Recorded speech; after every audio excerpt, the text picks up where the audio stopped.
ये घटना 1970 की है, जब गाजियाबाद में ब्रज बिहारी लाल सिंघला नाम के एक आयकर अधिकारी पोस्टेड थे।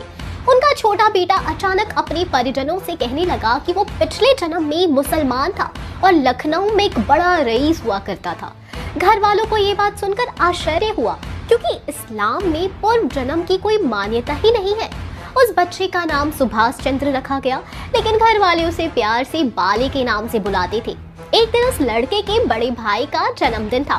इस अवसर पर घर वालों ने उसे कैरम बोर्ड गिफ्ट में दिया।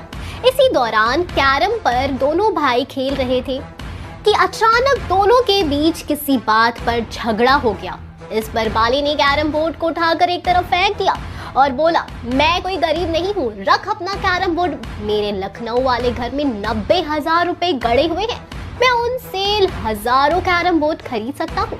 ये सुनकर लोगों ने उसके इस व्यवहार को बाल सुलभ मानते हुए नजरअंदाज कर दिया। इसके बाद भी बाले अपनी पूर्व जन्म की घटनाएं बताने लगा। जब उससे पूछा गया कि पूर्व जन्म में वो कौन था, इस पर बाले ने बताया कि उसका पूर्व जन्म का नाम जान मोहम्मद हुआ करता था। वो एक बहुत रईस था।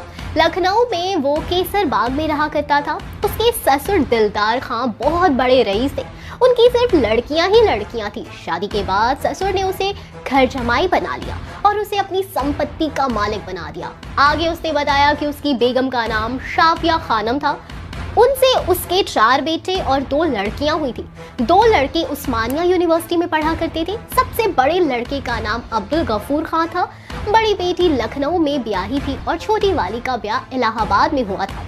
मुश्किल वक्त के लिए 90,000 रुपए एक गुप्त स्थान पर गाड़ कर रखे गए थे। इनकम टैक्स के डर से अपनी बीवी शाफिया खानम के नाम से स्टेट बैंक में अकाउंट खोल रखा था। उसके पास 3 मंजिला मकान और बढ़िया कार भी थी।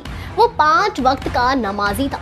ये पूछने पर कि जान मोहम्मद खान की मौत कैसे हुई, तो उसने बताया कि वो 3 मंजिले मकान की छत पर खड़ा था।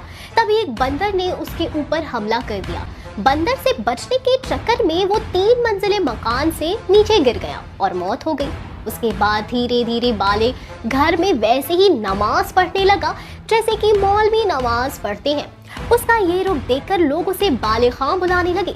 जैसे जैसे वो बड़ा होने लगा, अपनी बीवी शाफिया खानम के नाम पत्र लिखवाने लगा, जिसे घर वाले लिखते थे, लेकिन उस पते पर पोस्ट नहीं किया करते थे। उधर बाले पत्र लिखने के बाद जवाब का बेसब्री से इंतजार किया करता था। घर वालों ने जब बाले के थ्रू बातें गाजियाबाद से लखनऊ जाकर पता लगवाया, तो ये सभी बातें सच साबित हुई।